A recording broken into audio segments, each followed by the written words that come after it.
Bonjour Nicolas. Bonjour Miranda. Donc on est ravis de t'accueillir aujourd'hui pour aborder le sujet de la conversation d'un angle encore différent, parce qu'on ne va pas parler de conversation entre marque et client, ni entre covoitureurs, mais entre collègues.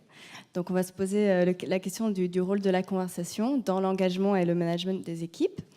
Tu es donc directeur de développement chez Workplace depuis 1 an.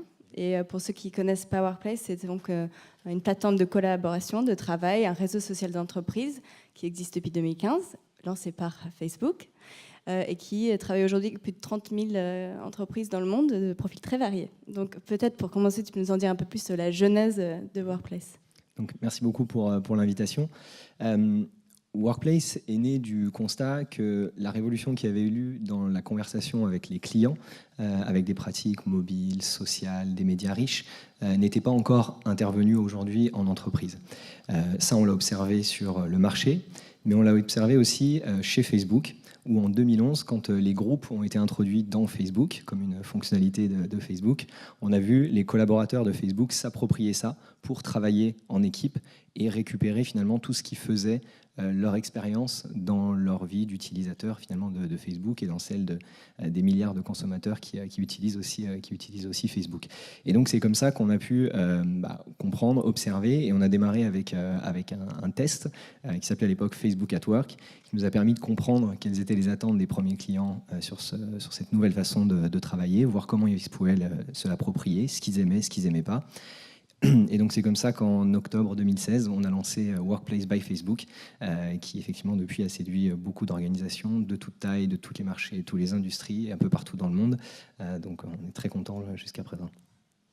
Et donc justement, quand on déploie Workplace au sein d'une entreprise, ça varie énormément d'une structure à une autre.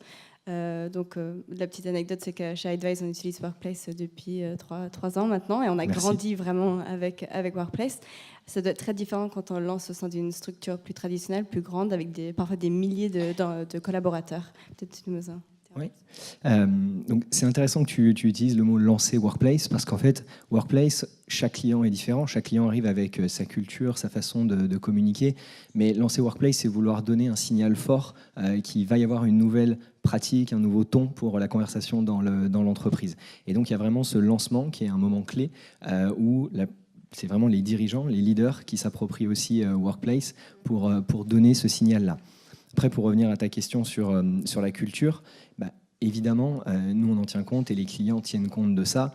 Il peut être parfois difficile de faire évoluer cette culture dans des grands groupes avec de nombreuses business units, avec des gens qui sont partout dans le monde. Donc c'est évidemment un chemin vers plus de transparence notamment.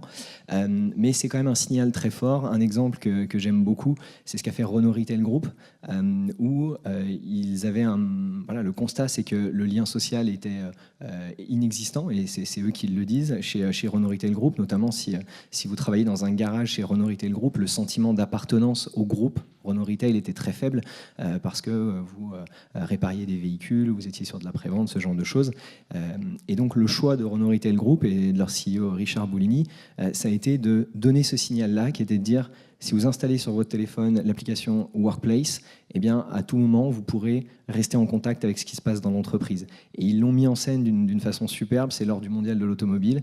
Il a fait un live depuis le salon de l'auto pour donner le coup d'envoi de Workplace dans l'entreprise.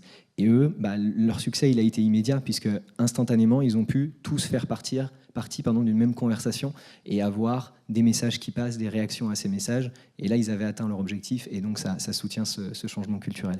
Donc le rôle des dirigeants est très important, mais aussi vous avez de nombreux exemples avec des ambassadeurs qui du coup testent Workplace en amont et qui sont après les leaders au sein de leurs équipes, c'est ça ? Oui, tout à fait. Les ambassadeurs, ils sont importants pour justement adapter les messages, adapter aussi la structure. Il y a quelque chose qu'on essaye d'avoir dans Workplace, c'est le minimum de friction pour que l'adoption soit la meilleure possible. La friction, qu'est-ce que c'est ? C'est le fait d'utiliser l'annuaire de l'entreprise pour ne pas se recréer un compte. Mais c'est aussi de créer des espaces de conversation, ça s'appelle des groupes dans Workplace, qui soient les plus cohérents possibles avec ce que l'entreprise a l'habitude de communiquer comme message, les audiences qu'elle a l'habitude de toucher. Prendre des exemples tout bêtes. fait remplacer une newsletter par un groupe, on ne change pas l'audience, on ne change pas le thème. Par contre, on gagne énormément en agilité, en réaction, en qualité des contenus, en médias riches qu'on va pouvoir partager. Et les ambassadeurs, ils sont là pour ça. Ils sont là pour aider à prendre le pouls de l'entreprise à bien structurer Workplace. Et ils sont là aussi pour accompagner leurs camarades et leur dire voilà ce qu'on va faire, et toujours faire le lien en fait entre la vision, pourquoi on veut faire évoluer notre culture, quels sont nos objectifs business et pourquoi on a choisi d'utiliser Workplace. Alors parfois, le succès de cette conversation Workplace est tel que ça change totalement les façons d'interagir au sein de l'entreprise. Tu m'as parlé de l'exemple de AirAsia, du dirigeant qui a... C'est un exemple assez passionnant et public parce que c'est Tony Fernandez, le CEO de AirAsia, qui en parle également dans son livre. Et il explique comment, dans une société, je crois qu'ils sont 14 000 personnes chez AirAsia, il a lancé Workplace en 4 jours. C'est-à-dire que la conviction qu'il avait, c'est que le réseau social, le fait de parler tous ensemble sur une même plateforme, c'était une évidence et que de toute façon, ça allait arriver dans l'entreprise. Il l'a testé avec d'autres plateformes sans la réussite en termes d'engagement qu'il espérait. Et il l'a testé avec Workplace et grâce à la familiarité de l'interface qui est très proche de celle de Facebook, il a immédiatement eu cette adoption. Et donc le succès a été tel qu'il y a 1 mois et demi de ça, il a relayé sur LinkedIn un message assez intéressant qui était de dire qu'il avait fait désactiver son adresse email parce qu'il considérait que ce n'était pas la bonne façon de communiquer aujourd'hui et que si on voulait lui parler, il y avait tous les groupes Workplace qui étaient là pour engager cette conversation-là. En termes de code, donc il y a des codes à n'importe quelle conversation qu'on apprend, qu'on intègre dès un jeune âge. Est-ce qu'il y a des codes de conversation sur Workplace? Et il paraît qu'il y a des entreprises qui font des chartes même de communication et de conversation sur Workplace. Oui, alors les codes, ça revient aussi un peu au sujet qu'on évoquait tout à l'heure sur la culture. Du jour au lendemain, vous n'allez pas casser les codes. Mais par contre, vous allez donner un signal, une impulsion, et ça va se faire plus ou moins rapidement. Donc, dans les codes, on en parlait, mais le tutoiement, le vouvoiement, si vous avez une organisation dans laquelle vous voyez les gens, un grand respect de la hiérarchie, etc., il y a peu de chances que le jour 1 sur Workplace, vous ayez cassé tout ça, même si c'est votre objectif. Après, les codes, ils sont là où on arrive à les faire évoluer. C'est notamment parce que l'impulsion vient des leaders. Et au final, un leader qui engage la conversation, déjà en soi, ça casse les codes. Je pense que quand vous recevez un email de votre leader avec le plan stratégique, vous ne sentez pas qu'une réponse est attendue de votre part, ou on ne demande pas forcément votre avis. Quand on prend le même message, mais on va dire adapté en termes de format déjà, pour le rendre un peu plus vivant qu'un email de 50 lignes, et que vous mettez ça dans un message dans Workplace, il y a le like qui est là, il y a le commentaire qui est là, et donc très rapidement, on se rend compte que, oui, il y a le signal qui est donné pour venir interagir, réagir à cette communication. Et c'est en ça que ça aide à casser les codes. Et après, il y a des codes qui se créent aussi parce que l'outil les permet. On va parler des GIFs, par exemple. Si vous êtes familier sur les réseaux sociaux, il y a des réponses qui sont un GIF vaut plus que 1000 mots. Et ça, c'est des choses qu'on arrive à transposer dans l'entreprise. Donc, mais cette charte, du coup, ça ressemble à quoi? Alors, les chartes, en fait, c'est assez marrant. Souvent, les chartes, elles arrivent pour encadrer la conversation. Elles arrivent parce que les entreprises souhaitent éviter certaines choses, des conversations qui seraient trop, je ne sais pas moi, sociales, personnelles, des conversations qui pourraient être trop autour des représentants du personnel, et ils souhaitent encadrer ces choses-là. Donc, ils ont un petit peu peur de ça. La réalité, c'est que le simple fait que vous soyez sur une plateforme dans laquelle vous avez votre photo de profil, votre nom, votre prénom, votre titre, votre directeur général qui est présent sur la même plateforme que vous, c'est déjà la meilleure des modérations. Et après, il y a toujours les principes de modération qu'on connaît, par exemple dans Facebook, qui est la possibilité de signaler un post. Et si un post est signalé, il y a l'administrateur du groupe, l'administrateur de Workplace, qui est immédiatement notifié et qui peut prendre une décision sur ce message. Mais si on prend parmi nos clients qui ont des utilisations depuis pas mal de temps, donc ça permet d'avoir un historique, Renault Retail Group, ils ont supprimé un message en 18 mois. Et quand on est sur 18 mois, il faut imaginer environ 6000 personnes actives tous les mois avec plusieurs messages, des réactions, des commentaires. Donc on parle d'un échantillon en termes de données qui est important. Consolis, qui est un autre très bel exemple, Lionel Chenet, leur directeur de la communication, nous a dit pour la première fois il y a 3 semaines, ça y est, on a dû supprimer une photo. Et je vous rassure, c'était rien d'incroyable, mais parce qu'on pensait que ce n'était pas tout à fait aligné avec une photo qui doit être diffusée dans l'entreprise. Mais voilà, c'est vraiment minime, mais les chartes, pour répondre à ta question, elles ont vraiment vocation à encadrer ça. On voit dans les faits que ça se passe en général très bien. Donc, tu parlais de Consolis, où il y a un collaborateur qui joue un rôle fondamental dans Workplace et comment ça marche au sein de l'entreprise. Quel est son rôle et est-ce qu'il faut une personne qui cadre, qui est un peu maître de cérémonie de la conversation? Alors, oui, en l'occurrence, donc chez Consolis, c'est le directeur de la communication. Évidemment, c'était sa mission naturelle. Il a trouvé avec Workplace une plateforme qui était suffisamment simple, facile à déployer pour que lui seul, donc il faut quand même situer son rôle, il est seul dans une entreprise de 12 000 personnes présentes dans 25 pays, et quand il est arrivé, on lui a demandé de mettre en place la communication dans cette entreprise-là. Et Consolis, bâtiment, c'est ça? voilà, Consolis, pour comprendre ce qu'ils font, vous imaginez que vous voulez construire un stade et plutôt que de couler du béton sur place, vous vous faites livrer des Lego géants de 7 tonnes sur des camions et vous les assemblez. Donc on n'est pas vraiment dans le digital, on n'est pas vraiment dans... Voilà. Mais pour autant, il a réussi à animer cette communauté-là parce que, notamment grâce au téléphone, parce qu'il se passe des choses sur leur site, dans leurs usines, qui sont hyper visuelles. Il nous a montré des vidéos qui se passent sur des chantiers la nuit, des constructions, etc. Et en fait, ses collaborateurs lui remontent ça. Et donc lui, il joue ce rôle un petit peu de community manager interne, où il encourage le fait de partager des contenus. Et du coup, ses grandes satisfactions, ses grandes réussites, c'est quand, parce qu'on a de l'auto-traduction dans Workplace, donc quand un Suédois vient liker un message d'un Italien ou réagir à ce message-là, c'est des choses qui n'existaient pas avant dans l'entreprise. Et lui, quasiment seul, il a réussi à mettre ça en place. Ça nous amène du coup au sujet de cette plateforme qui est de façon inhérente démocratique. Chacun a une voix, on donne une voix justement à chacun. Est-ce que quand la voix de chacun compte, est-ce que ce sont toujours les bons messages qui ressortent? Et quel est le rôle de l'expert et du leader dans ce contexte démocratique? Oui, ce qu'on observe avec Workplace, c'est que ça permet de faire émerger une minorité silencieuse, pardon. Et donc du coup d'écouter ces idées-là ou ces avis. L'exemple que je prends toujours, c'est que si vous avez une convention d'entreprise et que vous laissez le micro disponible à la fin de la convention pour poser 3 questions, les 3 personnes qui poseront une question, ce seront peut-être les plus courageuses, les plus poil à gratter, mais ce ne sera pas forcément celles qui posent les questions les plus représentatives des sujets qui intéressent les collaborateurs à ce moment-là. La manière dont nous ou nos clients on le fait dans Workplace, c'est que 24 heures avant une convention d'entreprise, vous créez juste un petit sondage en disant quelles questions voulez-vous poser à notre dirigeant à la fin de la convention. On a une option où on met des votes, et puis naturellement, les questions qui vont émerger sont celles qui sont le plus posées. Alors maintenant, est-ce qu'une société fonctionne de manière démocratique? A priori, non, même s'il y a des formats d'entreprises libérées, etc. Mais c'est plutôt sur des sociétés de petite taille. Quand on est dans des grands groupes, c'est pas tout à fait ça. Ce qui se passe, c'est que le like est extrêmement puissant, mais il ne faut pas oublier le rôle des leaders et le rôle des experts. Alors le rôle des leaders, un leader qui voit une conversation, par exemple, qui va sur un terrain qui n'est pas celui de la stratégie de l'entreprise, etc., c'est juste un excellent signal pour lui rappeler que dans son rôle de dirigeant, il doit donner du sens à ce que fait l'entreprise. Et si des idées foisonnent, mais qui sont complètement déconnectées de la mission de l'entreprise, alors soit il y a une énorme opportunité marché que personne n'avait vue, et tant mieux, on va la saisir, mais ça peut être aussi l'occasion de rappeler que non, notre mission à 3 ans, c'est celle-là.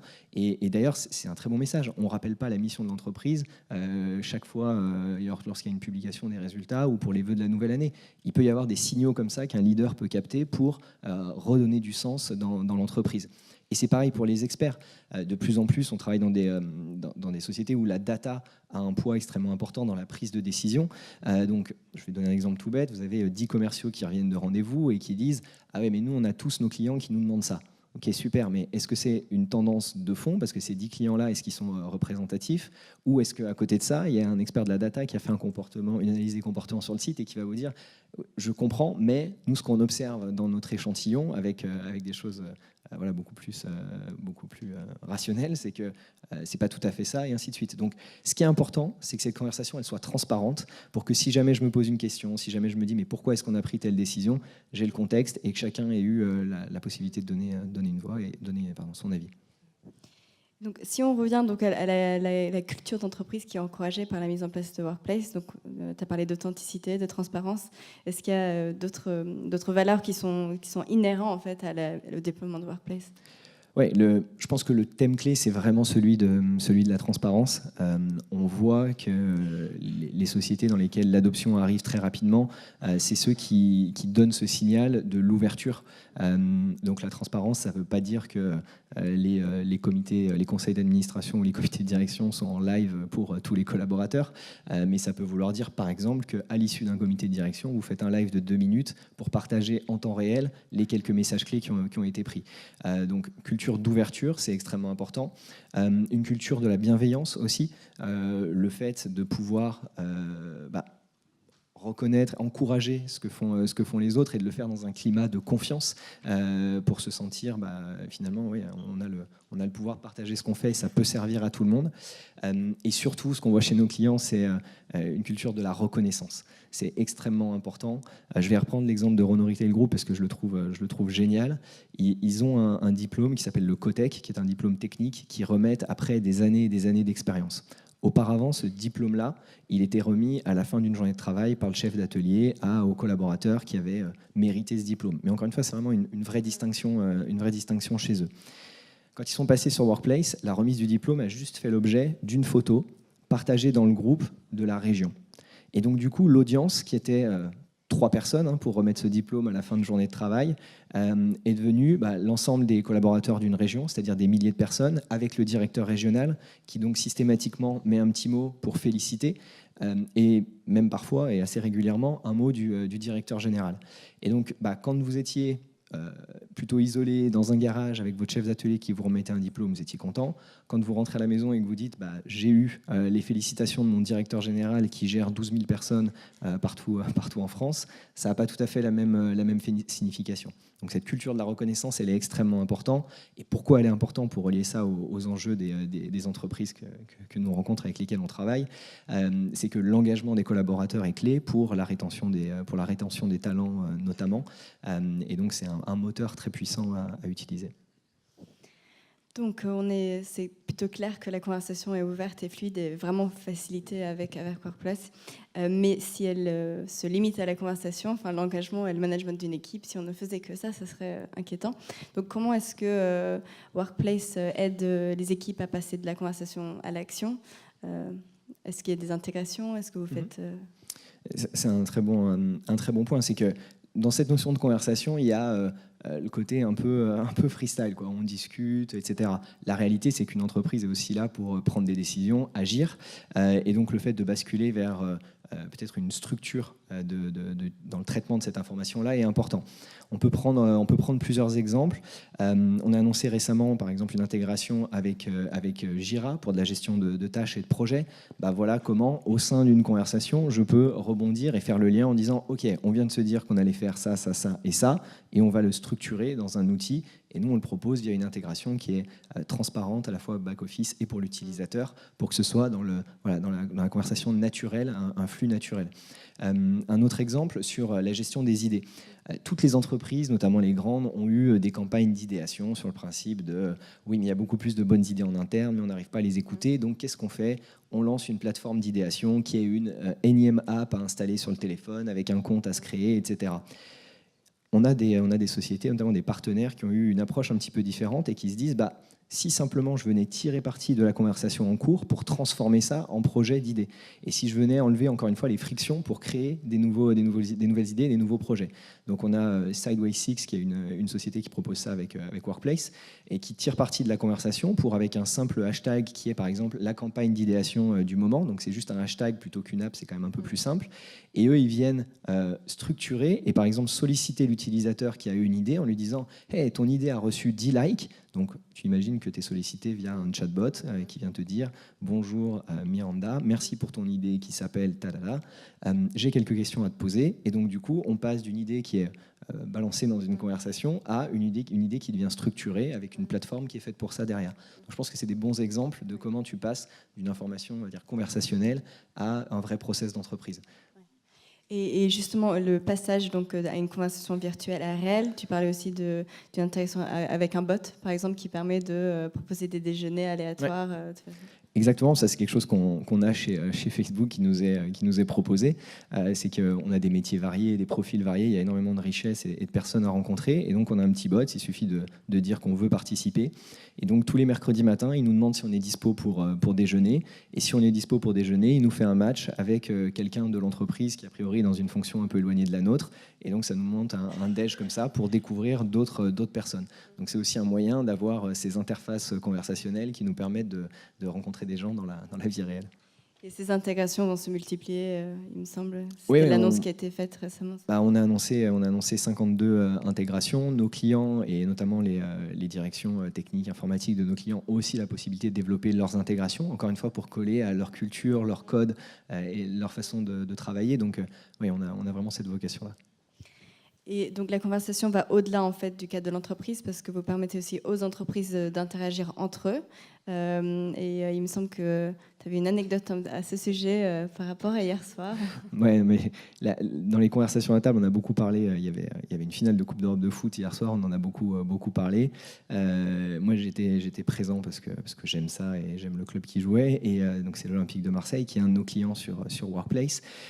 Et on a avec eux, Workplace et eux, on a créé vraiment une relation de proximité grâce à cette conversation. Et Workplace, c'est pas une plateforme qui est seulement interne. On peut très facilement créer des groupes avec l'extérieur, se partager des idées, etc. Alors, je prends l'anecdote de l'Olympique de Marseille parce que c'est dans l'air du temps, mais on anime, par exemple, et je sais que vous le faites aussi, on anime des communautés avec des centaines de nos clients, et ça nous permet de leur donner les actualités, ça nous permet en retour d'avoir leurs idées, comme l'expliquait tout à l'heure Blablacar, et c'est extrêmement important aussi d'avoir ce flux de conversation qui est permanent, qui permet de réagir aux actualités et de se partager ces idées-là. Et encore une fois, c'est une conversation qui se fait en communauté. C'est un mot qui est ressorti aussi souvent dans l'interview d'avant. Et nous, on croit beaucoup à la puissance des communautés, à la fois dans Workplace et dans Facebook. Et donc, donner aux gens un lieu pour travailler ensemble, c'est comme ça qu'on réussit à faire émerger des bonnes idées, des pratiques, des partages. Et dans les années à venir, en termes de collaboration, de méthodes de communication, est-ce que tu penses qu'il y a des process qui aujourd'hui nous semblent tout à fait normaux, qui vont disparaître? Qu'est-ce qu'on peut attendre? Oui, alors il y a 2 points clés pour nous là-dessus. Le premier, c'est de donner une voix à chacun. On pense, et j'en suis fortement convaincu, que le fait qu'aujourd'hui dans les entreprises il y ait des collaborateurs qui n'aient pas de voix, c'est tout simplement parce qu'ils n'ont pas d'identité digitale, on pense vraiment que c'est quelque chose qui ne va pas perdurer. Et donc demain, alors notamment parce que certains processus se dématérialisent, et donc de toute façon il faudra qu'ils aient une identité digitale pour accéder à leur fiche de paye, mais globalement demain tout le monde aura une identité et tout le monde aura une voix dans l'entreprise. Il y a aussi un concept qu'on aime beaucoup qui vient de Bain Consulting, qui est la frontline obsession. Il se passe des choses au plus près du client qu'il faut absolument capter. Alors, quand on est complètement digitalisé dans la relation, c'est pas difficile parce qu'on met des outils tels que les vôtres pour capter ça. Mais en revanche, si je suis en magasin dans une relation physique, comment je fais pour remonter ce qui vient de se passer et qui est important? Si je suis dans une usine et qu'il y a des procédures de sécurité, c'est ce que fait Consolis, comment je fais pour, avec juste ma caméra, améliorer certains process de l'entreprise? Il ne faut pas se mentir, le savoir et la vérité, il est aussi et il est surtout sur le terrain. Et c'est donc très important de pouvoir capter ça. Donc, première tendance, c'est donner une voix à chacun et tirer parti de toute la richesse de l'ensemble de l'entreprise. Le deuxième sujet, c'est celui de l'automatisation des processus. Je ne pense pas qu'à terme, on aura 280 apps installées sur son téléphone pour faire une action qu'il nous arrive de faire une fois tous les 2 mois. Un exemple, déposer des congés. Je prends toujours cet exemple-là. Quand vous voyez aujourd'hui dans Messenger, donc grand public, comme il est facile de réserver un billet de train avec le bot Oui SNCF, vous lui dites Paris, Lyon, 15 mai, et vous avez les trains qui sont prêts à réserver. Pourquoi demain, je ne pose pas mes vacances comme ça? 5 jours, RTT, à partir du 15 juillet. Et c'est posé. Donc on pense vraiment que les interfaces automatisées, donc les bots notamment, ont vocation à révolutionner tous les processus d'entreprise, et ils sont extrêmement nombreux dans cette catégorie-là. Donc, là, à partir de 2018, cette année, il y a l'arrivée de la génération Z dans le monde du travail. Pourquoi est-ce que justement un outil de collaboration, de communication basé sur la conversation est-elle adapté à cette génération? Et peut-être aussi, quelles ont été les difficultés pour une génération plutôt de baby boomers avec la mise en place de Workplace? Alors, dans les quelques caractéristiques de la génération Z, moi je retiens notamment le mobile, leur capacité aussi à créer des médias riches et impactants avec 3 fois rien et un smartphone. Il ressort aussi le fait que l'échec n'est plus du tout vu comme quelque chose à honnir à tout prix. Et donc, c'est le fait d'avoir des cultures transparentes qui valorisent l'échec parce qu'il permet de faire gagner du temps à tout le monde, c'est quelque chose qui colle tout à fait avec le comportement des générations Z. Quelque chose aussi de très important, c'est que ces générations Z, quand elles vont rentrer dans l'entreprise, parce que là, c'est pas encore tout à fait le cas, mais elles seront encadrées par des millennials. Et donc, ces millennials, c'est aussi la génération Facebook qui a ses codes de travail, qui a ses codes de communication. Donc, on voit bien que le contexte est plutôt favorable pour que ces méthodes qu'on avait dans notre communication personnelle soient transposées en entreprise et les codes qui vont avec également. Sur les baby boomers, une anecdote qu'un de nos clients a partagé et que je trouve assez juste, c'est que le fait de partager du savoir, de donner son retour d'expérience sur des sujets, etc. Finalement, quand on a acquis beaucoup d'expérience dans l'entreprise, c'est plutôt naturel. Et donc, ils ne sont pas du tout déstabilisés par ça. En revanche, ce qui peut parfois les déstabiliser, c'est le ton qui est employé. Parce qu'il arrive... il est tout à fait possible que sur des sujets très sérieux, des gens, notamment millennials ou génération Z, répondent avec un GIF, par exemple. Et on se dit, mais je ne comprends pas, je viens de poster une note très sérieuse sur un marché, et ainsi de suite, et moi j'ai droit à un GIF avec... Oui, mais encore une fois, c'est leur code de communication et le message qui est derrière, ce n'est pas un message de fun, c'est juste la réponse la plus rapide, la plus adaptée à ce média-là. Donc ça peut être un petit truc qui est un peu... qui dérange un petit peu, mais là aussi, ça fait partie de cette transition culturelle que les entreprises vivent en adoptant ce genre d'outils.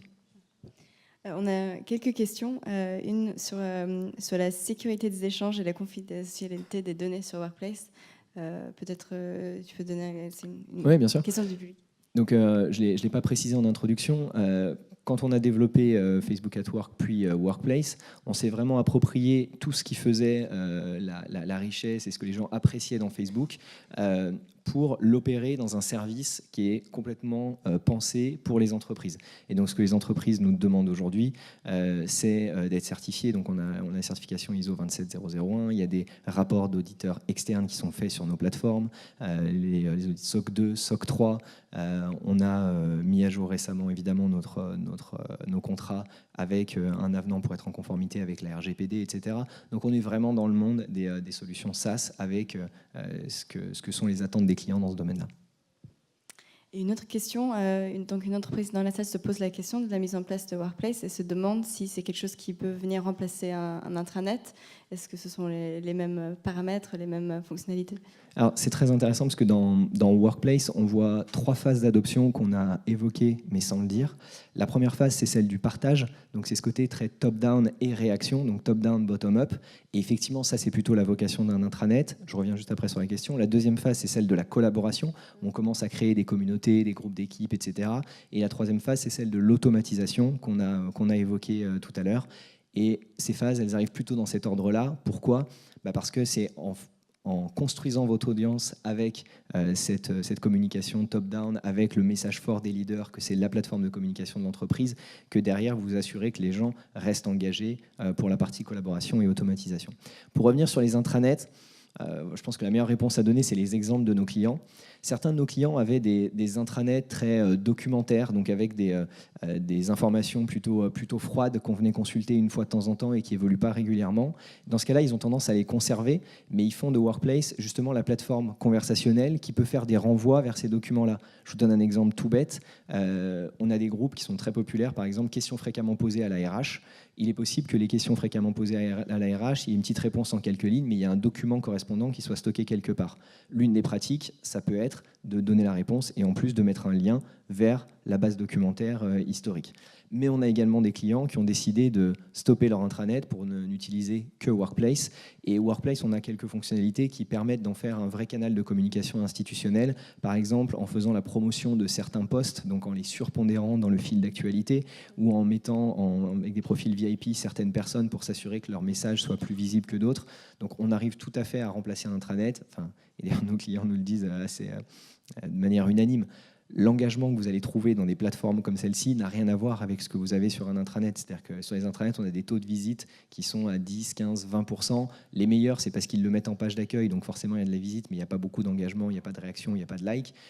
Sur Workplace, on a plutôt des taux d'engagement mensuels qui sont de l'ordre de 70% des collaborateurs qui viennent et qui interagissent avec du contenu. Donc ça peut être effectivement une bonne idée, mais on n'est pas obligé de tuer son intranet, on peut juste lui rapporter du trafic via Workplace. Tu gères des projets, des équipes par Workplace. Est-ce que tu as peut-être des tips conversationnels pour les managers dans la salle, que ce soit dans le cadre de Workplace, mais aussi au-delà? Ouais. Premièrement, c'est le temps réel, c'est-à-dire que les réunions d'équipe, etc., c'est très bien, c'est des moments forts, mais il se passe tellement de choses au sein d'une journée, au sein d'une semaine, que moi, j'encourage cette culture justement de la reconnaissance, des petites victoires, etc., et ne pas forcément attendre pour reconnaître, parce qu'il y a beaucoup plus d'authenticité quand on le célèbre sur le moment. Donc, animer son équipe en reconnaissant les succès, c'est très important. Autre chose aussi qui est important, c'est qu'on voit que le rôle du manager, il évolue. La culture du héros, c'est plus forcément ce qu'on recherche dans une culture de l'entraide, du partage, de l'expérience partagée, justement. Et donc, utiliser en tant que manager ces outils-là pour faire briller son équipe par ses réalisations auprès d'autres communautés dans l'entreprise, ou au contraire, de prendre les bonnes idées et les bonnes pratiques qu'on a pu observer ailleurs dans le réseau pour les partager avec son équipe, c'est effectivement ce qui peut être recommandé.